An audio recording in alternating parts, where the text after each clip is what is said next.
What's going on, guys? Welcome back to another beer review. Today we're reviewing Steam Brew. I haven't really looked at this beer much. So, I should have looked at it more because I can't even see who's actually the brewer is, or if it's just called Steam Brew. So if I don't find it over the course of this review, then I'll insert it somewhere. Or it might be that Steam Brew is the brewer and this is their pale ale session IPA, perhaps that might be it. But we're looking, it's a half in a half-litre can, so 500 millilitres, and it's 4.9%. Just as a precursor, there hasn't been a lot of gaps for you guys as viewers, a few gaps in terms of uploads, but I haven't actually shot a beer review in ages. So for you guys, there hasn't been many inconsistencies, but for me, it's been a while since I've been in front of the camera, so just bear with me. I've also got COVID at the moment. I'm coming out of it, but I'm still testing positive, so there might be a bit of... It just might take a while for the video to flow. But anyway, guys, I'm looking forward to this one because I've had it for absolutely ages. I bought it in a Lidl, I think, and at first I actually thought it was like a Lidl own brand beer. But I don't think it is. It does look like it's brewed in Germany by at least a German brewer, so I imagine it's brewed with German brewery by the German purity laws, but I can't... I imagine it is, but it doesn't actually say, but it does say that it got an award for the German Design Special because it is a pretty cool design. Steam beers are really cool. I imagine it's a steam beer. And it's got the front cover artwork, which you guys should see on the screen now.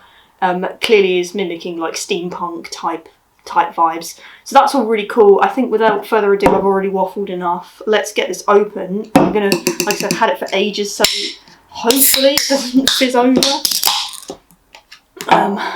Nope. But we'll get it into a glass.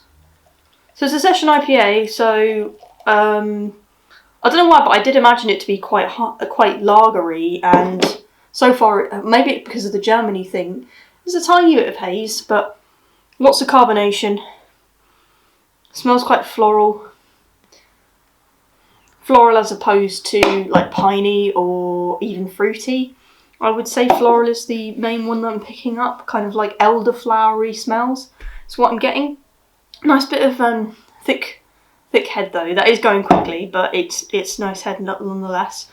I'm probably not going to be able to pour the whole thing out, to be honest, or perhaps just wait a little bit until I've had a few sips at least.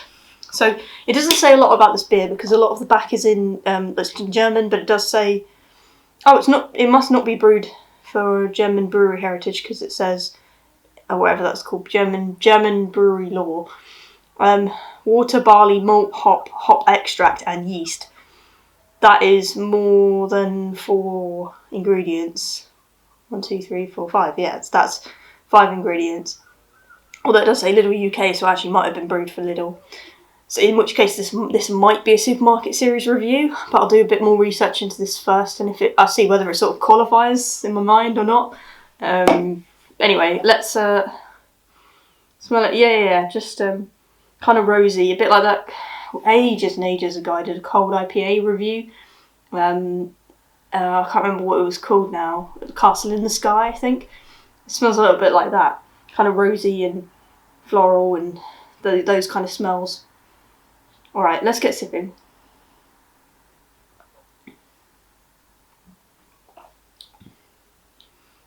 Yeah, it's got very sweet notes. For something that isn't that fruity. Definitely more floral. I find it really difficult to articulate floral flavours and smells, aside from kind of like elderflower and rose tends to be what I fall back on description wise, but this really is, to me, like what I'm picking up, basically. We'll do a few more sips because it's always good to get multiple sips going. You really get the flavour palette then. Flavour across your palette, sorry.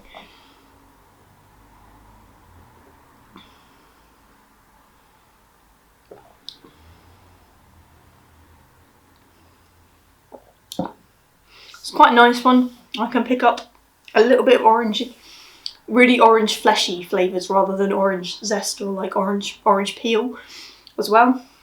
It's a nice one actually. It's not what I expected whatsoever, and I've had it for absolutely ages as well, which seems to be what I talk about, what I say with all the beers that I have. But yeah, this is a really nice one.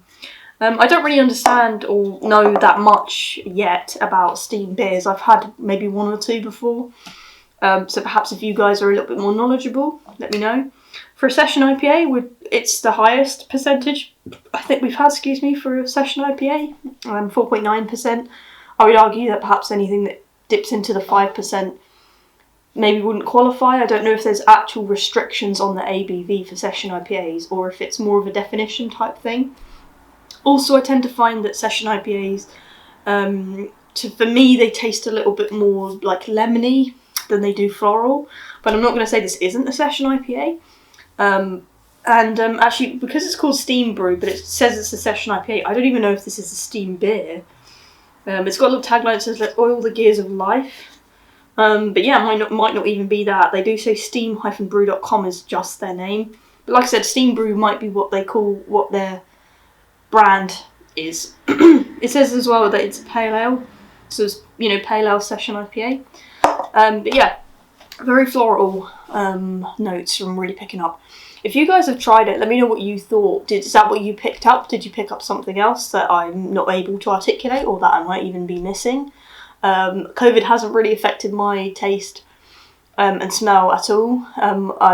I've clearly got like a different strain to the people that did have that, which I feel quite lucky with, because one of my big worries at Christmas, just to blab at you, but one of my main concerns at Christmas was that I would lose my sense of smell and taste, and I wasn't sure if I'd get it back after COVID as well. I didn't have COVID at Christmas, that was really high. If you guys remember, if you're in the UK, that was cases were going up and up. They are now while I'm talking.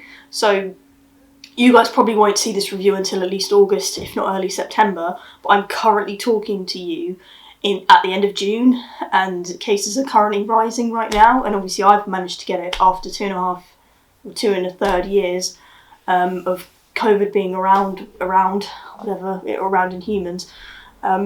So anyway, that's not my point today. My point isn't that. It's just about flavours, and like I say, really, really floral, sweet, and ever so slightly like citrus fruit. And actually I do associate citrus fruits with session IPAs. So on that note, this one has sort of hit the mark there. In terms of what I'm going to rate it, I have forgotten to rate beers before. In terms of what I'm going to rate it, I'm going to give this beer, just because it's very, very sweet. I know I've been singing its praises, it's classic me, but I'm just going to give it a 3.5, I think. It does leave a bit to be desired, I would say.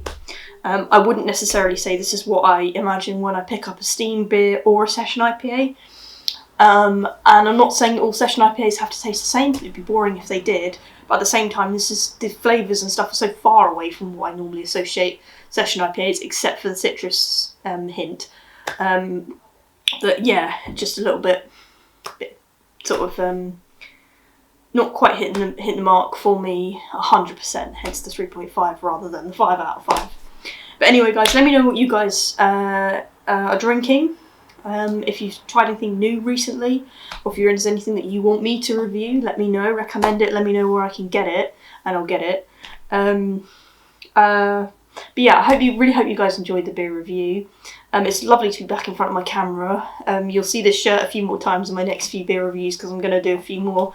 I'm not gonna pretend I'm not filming a few reviews in one go. But yeah, I hope you guys enjoyed this beer review. Keep drinking those craft beers, as always, guys. Remember to like the video if you did enjoy it, subscribe if you've yet to do so, and as always, guys, I will catch you in the next beer review. Peace.